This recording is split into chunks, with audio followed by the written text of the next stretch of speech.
Everyone.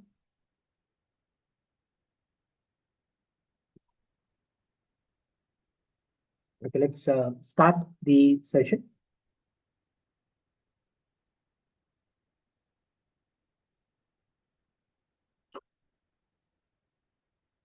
So we are talking about the databases pertaining to your data analytics related operations, isn't it? So we're talking about databases for analytics. The concept of databases is basically to store the data. But it's not just the storage, but here we're actually trying to get the data stored in an organized fashion with some predefined conditions. These predefined conditions are called as a schema, which is nothing but the definition, the structure in which you're going to store your data. Right? So database is used for storage, and that too in a particular order, particular fashion, following certain rules, so that it also becomes easy to retrieve the data. All right, so this is basically the actual definition for your databases. Right? Now, when we talk about the storage and retrieval process in the business, depending on the requirements, the database softwares are used for OLTP purposes. This is something that we discussed yesterday. This is online transaction purpose. So the same databases are used for ensuring that it is mapped to your front-end applications. Right? And we are also looking at OLAP purposes, online analytical purposes. Right? So these are the two things that you would probably be using for storing your data in these two requirements. Here we will be performing analytics where you will have data in an organized fashion.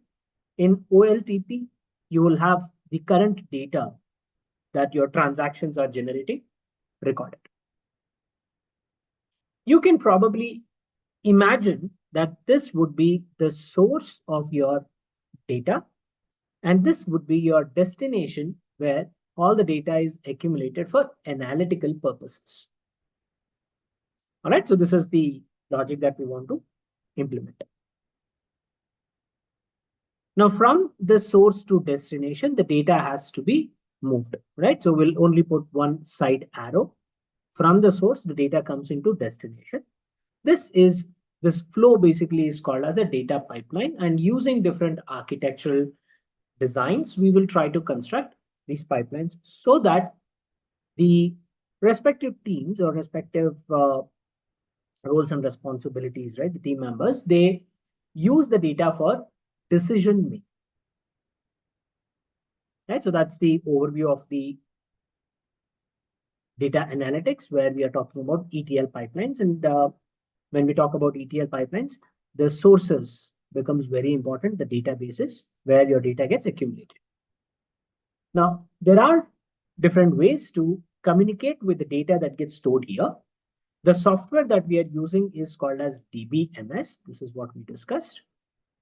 It's a management system which basically allows us to manage the data, entire data. In order to communicate this, we need to understand in what logic the data is getting recorded or stored. The most popular one is the RDBMS format, Relational Database Management System, where you would be using a concept called as entity relationship model. So we are trying to use entities which are nothing but tables. And for each table, you will have characteristics, that is your columns. And we're trying to generate relationship between these tables. Now, from a computer perspective, from a technology perspective, when you're trying to store the data into your computers, the data will be stored in a two-dimensional manner, which is nothing but your table. Right? It's nothing but a table. This table is called as entity, and table contains columns. These columns are called as attributes. And we're trying to generate the relationship between all these different entities so that we can ensure that the entire organization's data is stored without having any redundancy and also maintaining the data integrity. Right? So we need to ensure that no redundancy is there, and at the same time, data integrity is maintained. Okay, my handwriting is not that good, but hope you are able to follow what I'm saying. So this is the overview of the databases, right, that we talked about. And as I said, when you're trying to do transactions, we will have to also look into asset properties. Your SQL, which is the medium to communicate with your database softwares, which are RDBMS, right? We're talking about RDBMS softwares. We use a specific standard, which is called as structured query language. We follow these standards to ensure that the communication is happening with the data or with the software to ensure that we retrieve the data or we store the data or we manage the data. So the SQL commands that we are basically using, right? The instructions that we are using, they are called as queries. These queries will follow asset properties, atomicity, consistency, isolation, and durability. Right? So these are some of the important properties that you should.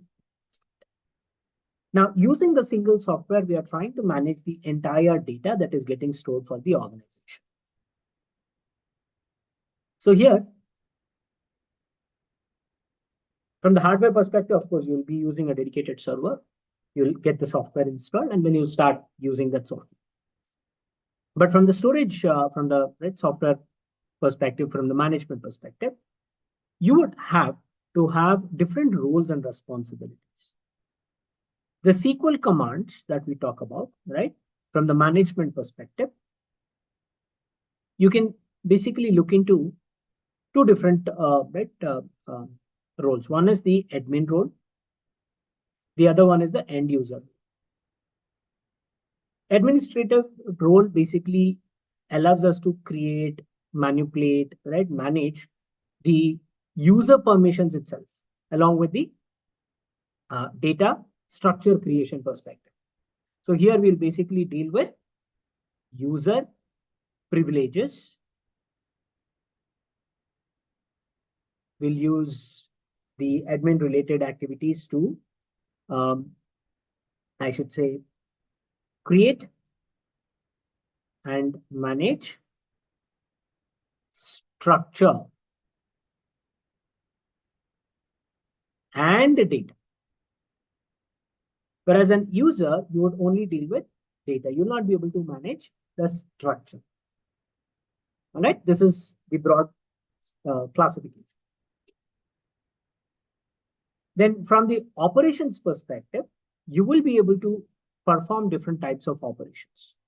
These operations can be broadly classified into read-only operations, read, write, right, operations. So read, write, or update operations. All right, so these are basically the two different types of operations that you would be seeing. Write means you'll be able to manipulate also, update, delete, all those things will come into the picture. Now in SQL, basically in database software, the user conditions, right, user privileges can be managed. We can try and control the accessibility from a user level, from an entity level, from an attribute level, and on SQL queries level as well. So that is the granularity at which you can control the kind of instructions you can perform or you can allow users to perform in the software. Now these SQL commands that we are looking at, this is what we'll have to discuss today. We will, as we concluded yesterday with the different concepts. We've also said that today we will be discussing the SQL commands. So the SQL commands are broadly classified into 5 different type of commands. These are basically called as DDL. Basically talk about the SQL commands here. So SQL commands basically are classified into these 5 different types. SQL commands are nothing but queries or instructions that you're passing to the software as an end user. We will do this. And then the server would give you data. Always remember the database softwares that we are dealing with is working on server client based model. You probably have heard about a lot about this, right? Terminology, server and client model. So I'll try to demystify this. Let's say this is the user. User will access the computer to pass the SQL instructions, right? So here you'll pass SQL commands. These commands should be processed by a software. Now that software can be installed here or somewhere else, right? So that software will be called as a server. Okay, logically, you can imagine that it is a separate entity altogether, separate software altogether, which can be located here or in some other location also. This is the database server. Okay. Now the user is interacting with a medium in which the user will type the commands. This is basically called as client machine or client, DB client. You'll be writing your queries or SQL commands. This is the structure which your database works with. All right. So we basically call it as a server client model or client server model. Now let us try and understand what are these 5 different data types. DDL. This is called as data definition language. L stands for language. In all the cases, it's basically a language. Language is basically a standard, right? Like English is a language. Same way, we will have certain standards. The data definition, as the names you can understand, these are the set of commands generally given for the administrators who can deal with structure of the table or structure of the database. So in DDL, you will be able to, I should say, create or alter. Right? Basically, you can manipulate the structure, the table structure. Hence, it's called as a definition. All right. Then we have DML. T stands for data, of course, and M stands for manipulation. And again, L stands for language. So data manipulation. So here we are not dealing with definition of the structure of the data, but here we are directly dealing with the data itself, not the structure of the table, but the data that gets stored into the table.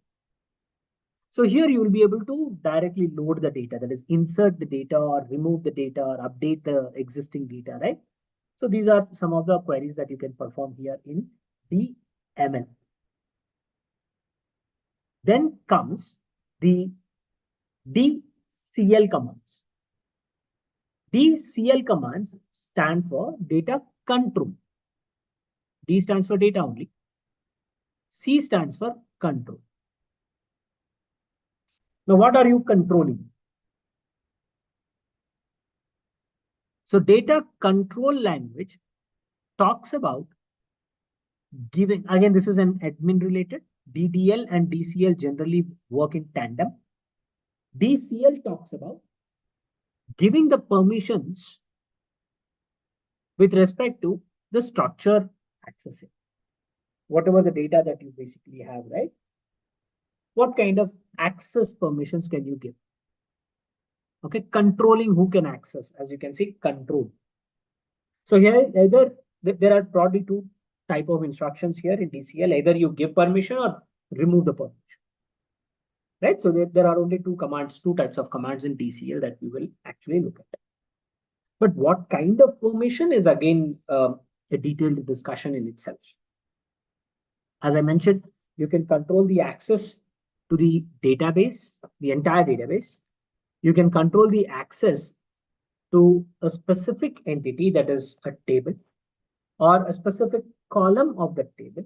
And you can also control what kind of operations you can perform on that content. Like, can you alter the structure? Can you only alter the data? Can you only read the data, but you cannot write the data, right? So you can have different kind of controls that you can provide, right? So here you will be controlling the access controls.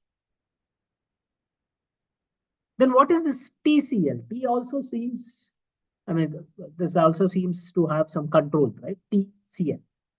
Here we don't call data here. T stands for transaction, operation that we are trying to perform. Transaction control.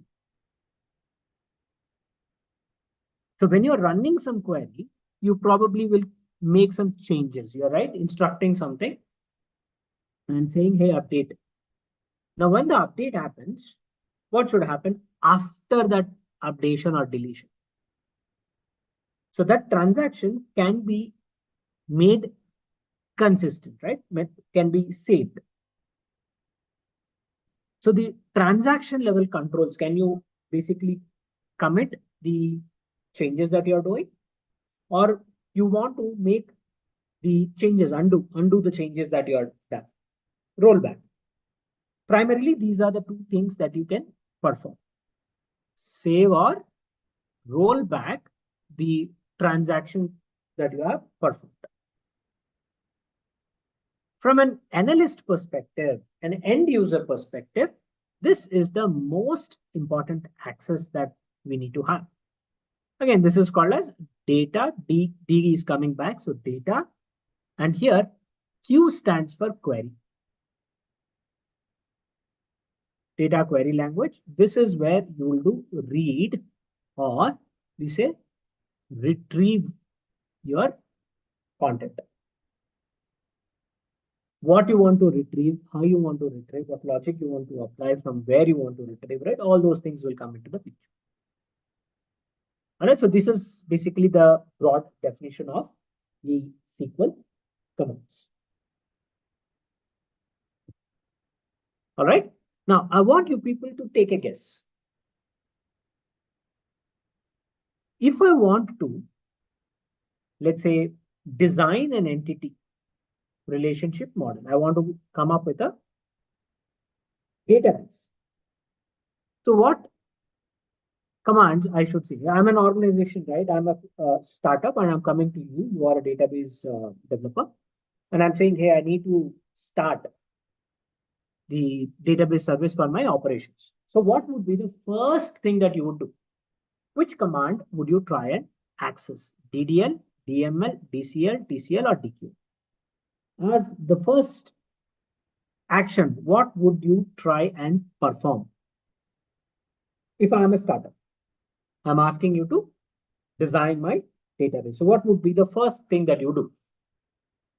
Now that you understood the broad level of classification at these 5 different types of SQL commands, I want you to comment on what would be the access that you would, what kind of SQL command would you access? Would it be DQL? Would it be DCL? Would it be DDL or TCL or DML? What do you think should be done?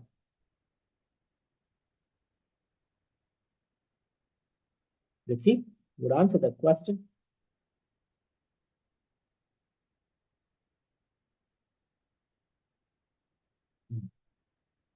It's like radio silence. Nobody is answering the question.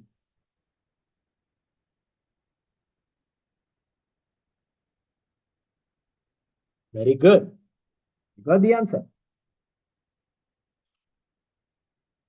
Remember, I said I'm a startup. So I don't have a database, right?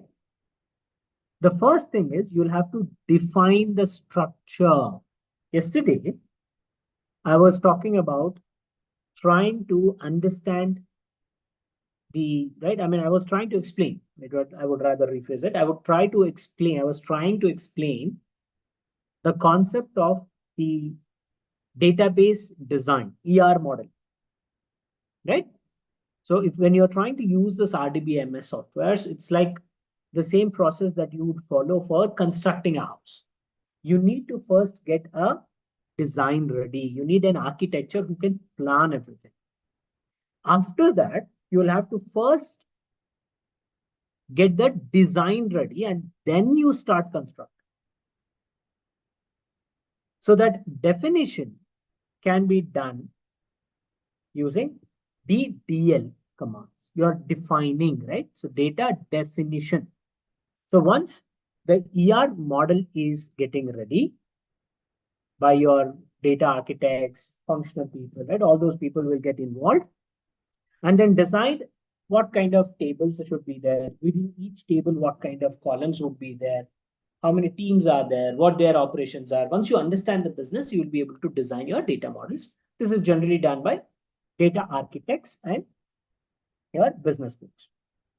Once this is done, once the design is ready, then you will have to start constructing, building. This is where DDL commands will come into the picture. So we are trying to define the structure for your entire organization. So it's like you're constructing a house, right? We call that as database or instance, DB instance. First, you'll have to create the database instance. Only then you will be able to try and create tables within it. Okay, so that would be the logic. But even before that, you would have to define who can construct. The user's profile have to be created. You would have a super user, which is root, but using root, you will not create the structure. You will create other users because you will purchase a single software, but using the single software, you can support for multiple customers. So you can have organization 1 database instance, organization 2 database instance, so on and so forth. DB1, DB2, DB3, so on and so forth. Right? This is like your, I should say, it's like your palace. You're trying to create your own palace. And within the palace, you will have all the required buildings and all that. Right? I mean, rooms and all. So from that perspective, I can have multiple databases in a single software. Root user will allow us to construct users who are going to be dedicatedly working for a specific database only. All right. So user profiles have to be created, and then you'll have to give permissions, privileges for those users, depending on what each user can perform on the database. So once the permission is ready, using this user profiles, right, a specific user, you will start creating the database, or you'll start creating the tables within the database. So from that perspective, DDL commands would basically be required. And as you can see here, you have create function or create command. The create command is very, very, very essential. You will be able to create a user. You will be able to create a database. You will be able to create a table. You will be able to create a temporary tables, triggers, etc. Right? So this create command would be very, very essential in defining the object or entity. Defining the entity means it's defining the structure. If you don't want any of the table, any of the database or table or temporary tables, all those things, you will also be able to drop them. Drop basically means drop that structure. If you want to make any changes to the table with respect to columns, because that is what structure is all about, you'll be able to use alter to make the changes. But we also have something called as truncate in DDL commands. Of course, it's more from a data perspective, not from structure perspective. But basically, it cleans the storage, that is, cleans the data, but it will intact, It will keep the structure intact. Drop and truncate would be something similar from a DDL perspective. Both are doing similar work, not same work, similar work. But the difference is when you say drop, you would basically delete the data, but you'll also delete the structure of the table, the definition of the table. When you say truncate, here you'll only be deleting the data, not the structure. Structure would still be there intact. Whatever the definition that you have given for the table, it will be. All right, that's the difference between drop and truncate. The standard syntax that you would probably see is also given here. This is a syntax. What is that you want to create?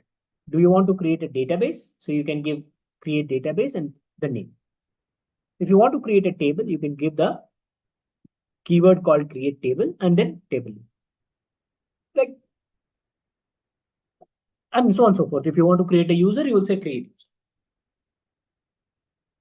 All right. Now, when you want to drop, you just say drop the table or drop database. Similar to what you are seeing here. Alter also would be on the same lines. You'll have to basically say alter table, or if you want to structure, right? And you will say modify.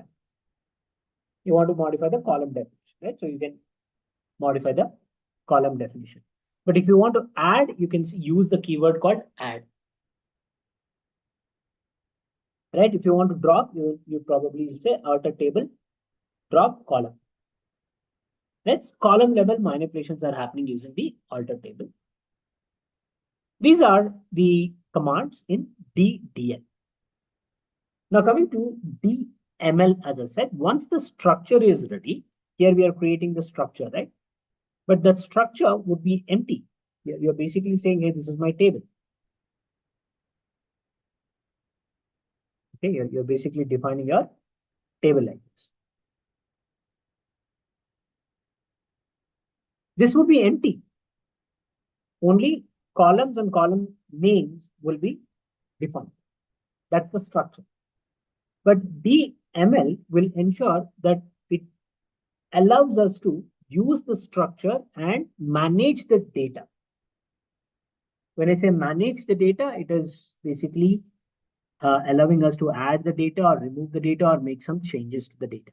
So here you will have insert, update, delete. 3 standard functions. Of course, there will be other functions also, but these are the standard functions that you'll have to look at.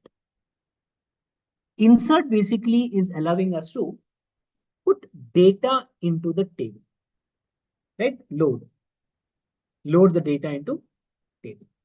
Of course, load is again a different command altogether. From an explanation perspective, I'm saying insert will add the data into the table. Update will allow you to make changes to the data. Using a condition, we can try and apply. What value you want to alter can be depending based on the column name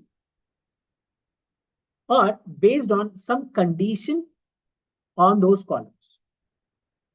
So update can basically be done using where condition, right? Using one condition. Then finally, delete will delete only the entries, data entries, based on some condition again. Now in DDL, you have seen a drop, which would delete the entire data and the structure, but we also have seen truncate. Truncate will flush the entire data, whereas delete will perform similar to, operation similar to truncate, but with some conditions. So it doesn't flush the entire data. Based on some condition, a specific row or multiple rows can be deleted. That's your DML. Okay, so once again, DTL deals with structure. In SQL terminologies, we call it as schema. Whereas DML deals with the data of that structure. Then comes DCL. DCL and DDL will work together, as I said. In DDL, you are going to do admin operations, user creation. Okay, so you'll say, okay, user one I created. But using DCL, right? You'll say create. This is from DDL. But for this user one, what kind of permissions are you going to allow? What kind of operations can that user perform? That control can be given by user DCL. User control can be given by DCL control. So here you'll have two keywords. One is grant. So you are going to define what kind of permissions you are going to give to the user, right? Giving permissions can be done by granting. Grant. But if a specific permission want to be removed, then you would basically say revoke. These are the two keywords that will be there in DCL. Grant and revoke. And as I said, the permissions can be done at database level, table level, columns level, or commands level. So if you see this example, I'm saying grant, that means give permission. What permissions? You can give all permissions. If I say all, then I'll say star. But on what? You can also say on everything. Grant all privileges on everything on this particular software, on this particular system. But yeah, here you can see control, right? So I'm saying give only select update commands, only these two commands. On what? On a specific entity table. To whom? To two users. There are two users who are getting these permissions. All right, so this is basically how we try to give control to the users. If you want to add more commands, you can add more commands. If you want to give all the commands, you can also give all the commands. Depending on what kind of user that is, right? So if it is an organization level is basically a manager. For example, there is a employee database, and within the employees, we will have salary details. Now, salary details are very, very sensitive information, cannot be shared to anyone. So only HR manager, for example, should be given the access. Now, in such case, the HR manager user will have the complete controls on that particular table, right? But there is, let's say, HR member, team member, who is responsible for compensation division. So this user will be able to see the data, right? He can probably only read the data. Now, there are other HR team members, let's say HR10, who or she is responsible for probably talking about operational level management, right? They are not into compensation. Probably they are into hiring, interviews and all that, right? So juniors conducting interviews and trying to bring in new people into the organization. For them, this existing employee salary data cannot be even accessed, right? We should not even give the access. So using the permissions, right? You would probably control the access to this employee by not even defining the table. if you don't define the table name here, the user will not be even able to see that particular tables. Forget about doing any access. They will not even be able to see the table itself. All right. So this is the kind of control we can employ in the databases. Same way, you can also revoke the permission that you have given to the user. Next, in the DML, you probably have performed some transactions. You made some updates to the salary. All right. So data is the table is created using DDL. Employee salary table is created by DDL. DCL defines who can create that. Now, using DML, we have inserted data for employees. And within this, DML instructions only, we updated a specific row. This employee's data is updated. Probably got he or she got promotion. So salary component is updated. Now, unless until you will say that, yes, this transaction that I have done is consistent and it has to be there saved, this instruction would not be saved, right? You can always revoke. By default, it will be committed, but you want to commit the changes that you're doing. Commit is nothing but saving. Once you save it, you cannot return back, right? You have to again write a different query to subtract the amount that you have added. So query level, you're going to control on whether you want to save it or revert the changes. That is in transaction control language. It basically deals with operations or transactions that we are doing, right? Queries that we are running.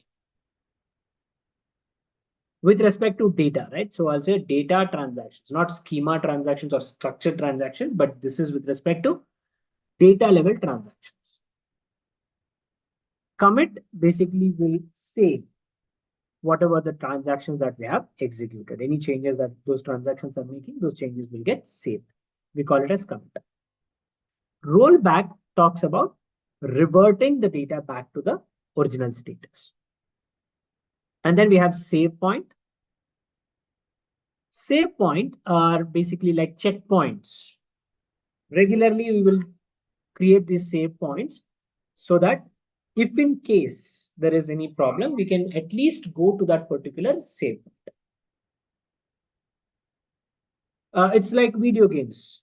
When you play video games, right?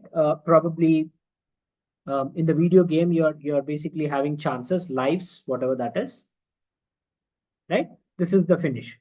So when you start here, you can imagine the very popular Mario game. You start here, you will have to reach this stage. Only then the stage is completed.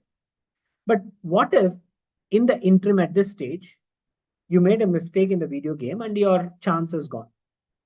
Then what should you do? You basically have to again start from the beginning. Now, what happens is these checkpoints or save points come into the picture. In such case, what is basically happening is if you are crossing all these checkpoints, right? And when you're crossing this, and if you fail here, you would come back to this stage. If the chance is gone, then you don't start here, but you start here. Right? So this way, your save point is ensuring that some backup of the data along with its transactional status is maintained.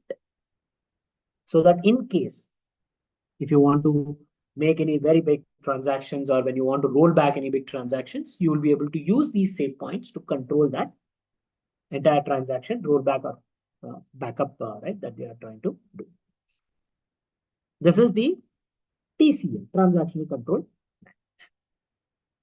Now, the most popular one, I'm pretty sure majority of you people are already familiar with the DQL commands.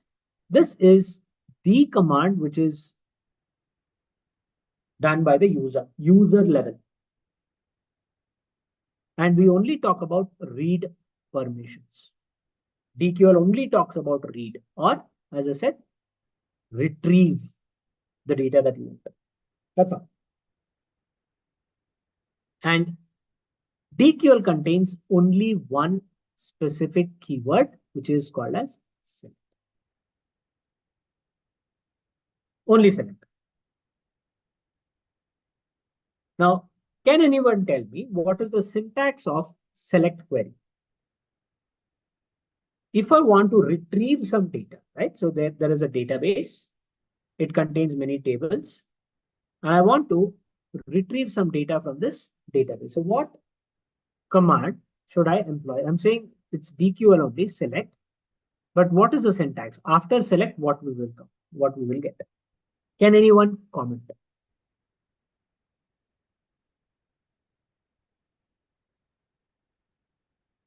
Yes. Can anyone comment on what follow-up command should I do?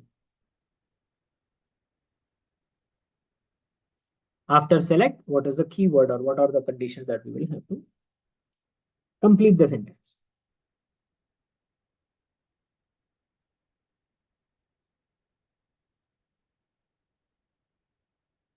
Of course, the hint is you can use this URL, 360DigiTMG mind map SQL concepts. You can come to the mind map and you can always see. That's the hint that I want to give. But yeah, I want you people to basically talk about the commands. DQL syntax. Who can tell me?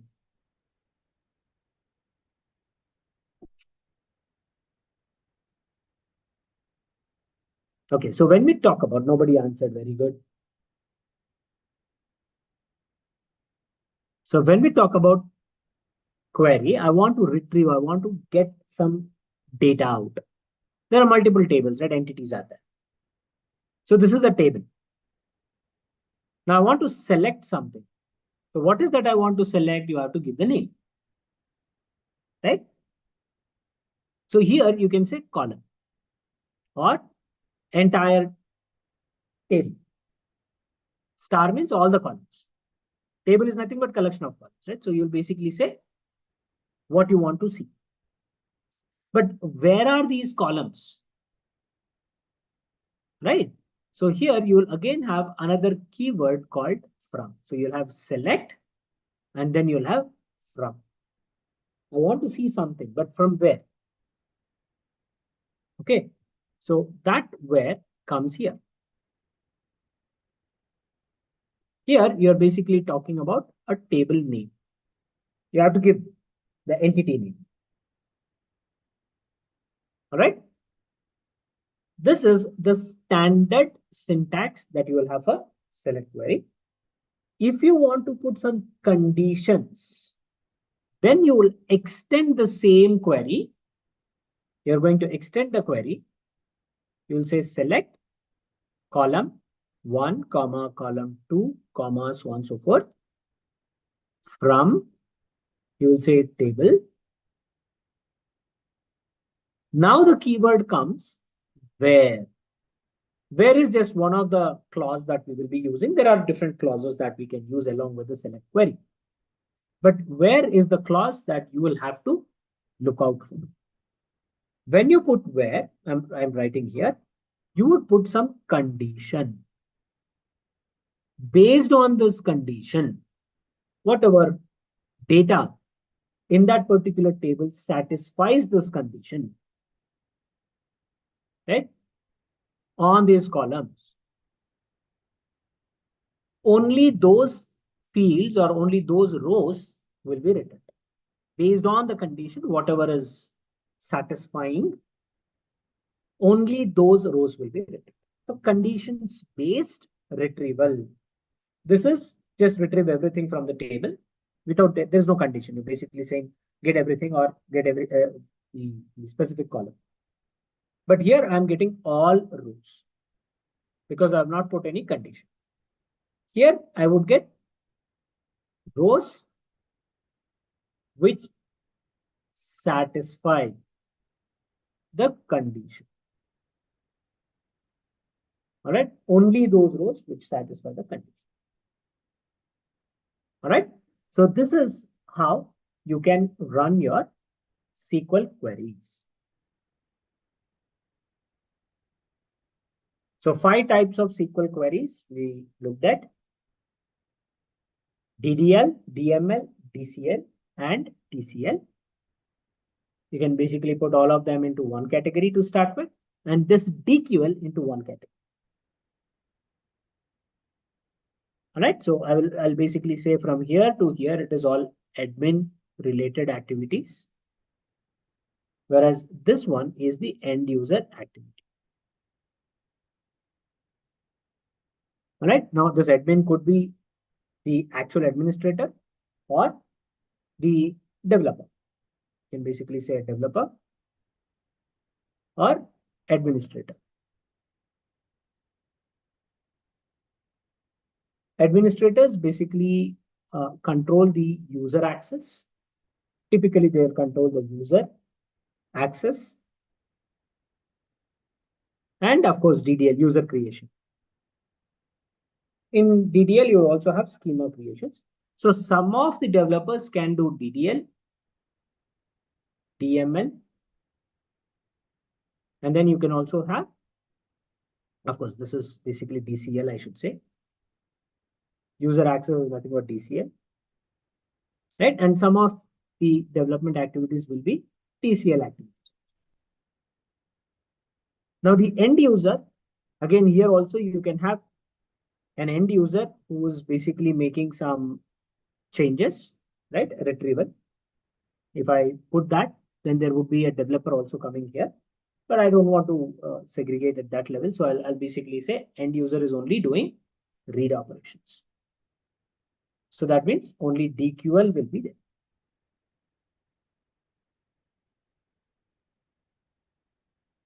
So here read operations will be there. Here read, write, and admin related operations will be there. Read, write, and admin operations or admin commands. Okay. And because as an analyst, if you talk about a data analyst role, right? If you are required to perform analytics, then what would be your primary area, work area? What kind of activities you will be doing? Would you be doing admin related activities as an analytics person, or would you be doing end user related activities? Again, yeah, please. I want you people to answer the question. As a data analyst, what activities would you perform on SQL? Which SQL command would you perform?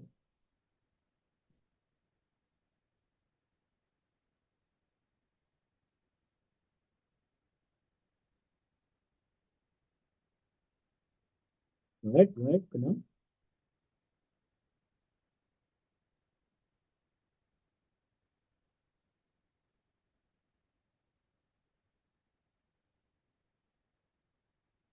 Nobody is answering. As data analytics person, what command would be using? What you will be using?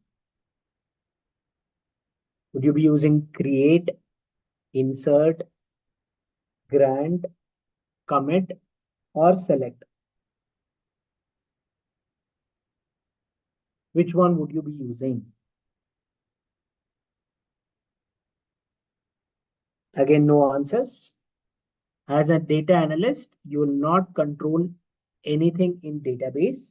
You'll only be accessing the data that is there inside the database to generate insights, to generate reports so that insights can be derived. So you will only retrieve the data. That means you'll be doing select command, which also basically means your DQL commands. That's all. You'll not be doing anything else. Once the data is retrieved, then yes, you will be able to generate the required reports using the data. All right. So this is basically how your SQL commands can be categorized.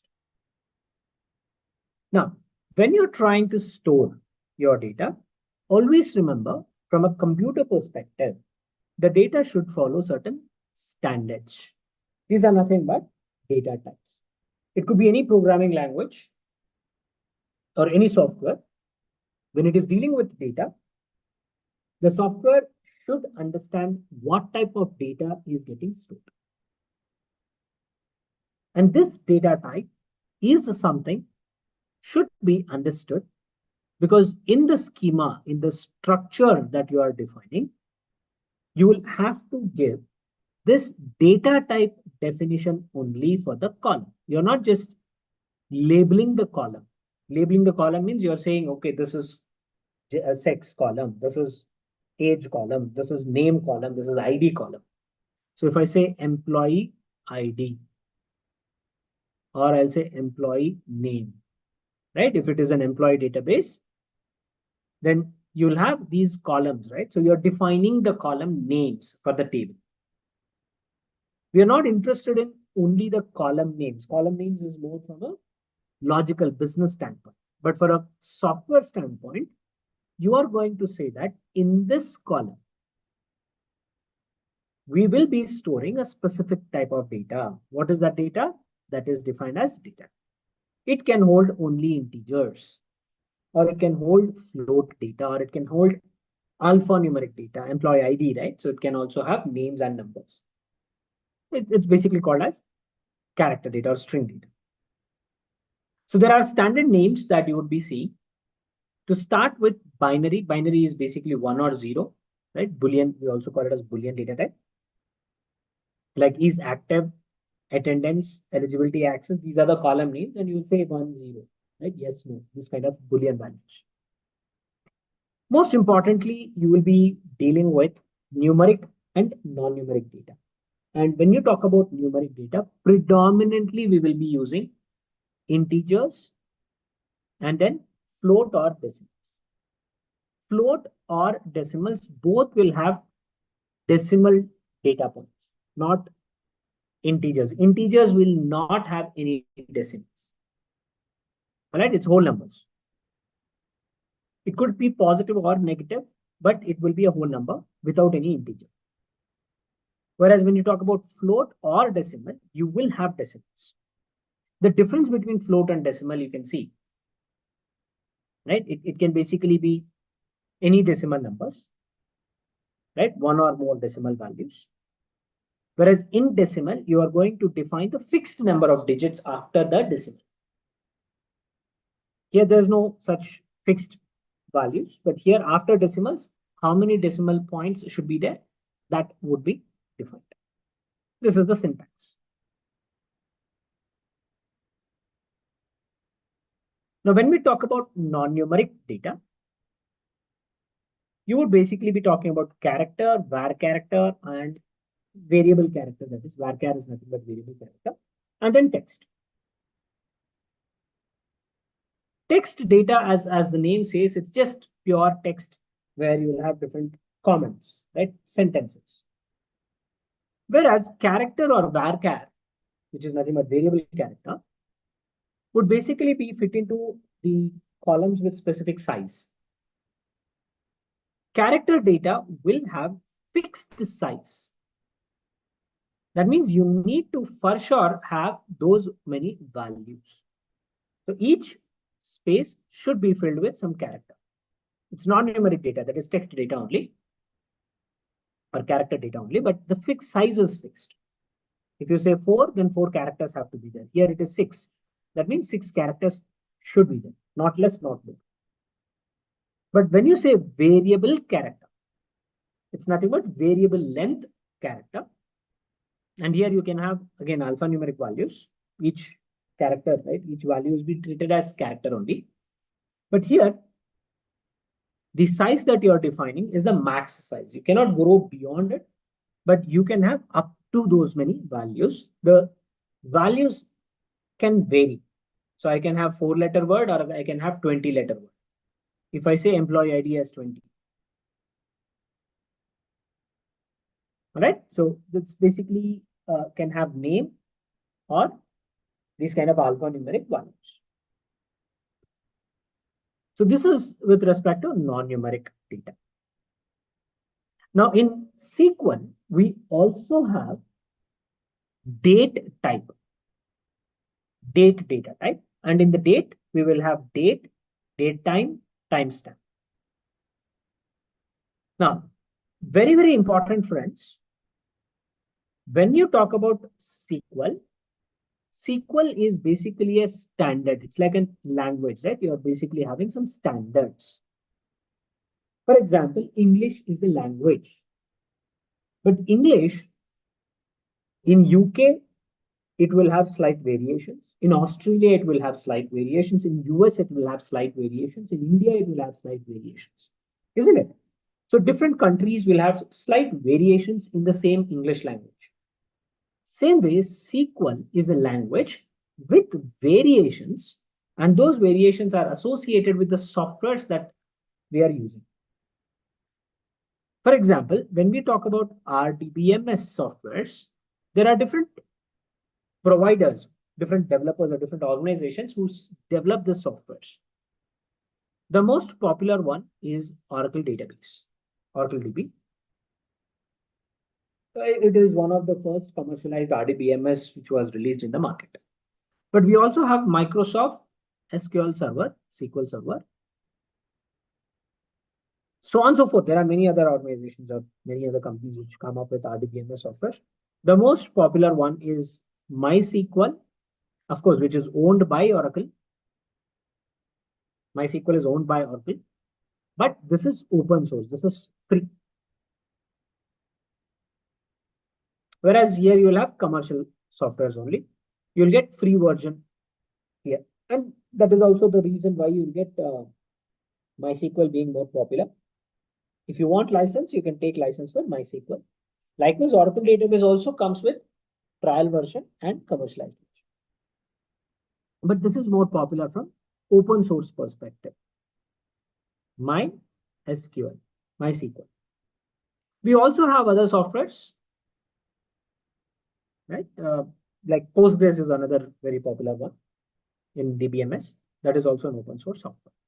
So depending on which software we are dealing with, there will be slight variations in those standards. And when I say variations, especially the data types, there will be slight variations on how the softwares can understand the data. These are nothing but predefined rules and regulations that we are speaking about. Each software will have slight variations in those rules and regulations. So this is with respect to the data types, friends. So we have discussed about SQL commands, the type of different SQL commands. We discussed about each and every category. 5 different types are there, right? And each of these 5 different types, what are the primary roles and responsibilities with respect to those commands we discussed. And then we talked about data types. Tomorrow, we will be talking about clause constraints. And post that, we will be looking into joins. Right? Very, very, very important. We'll be talking about joins. These are upcoming topics for our databases for analytics session. Hope you have enjoyed the session, and we'll sign off now. Please ensure that you are marking your attendance. Thank you so much, friends. Hope you're learning. Keep enjoying while you're learning. Thank you.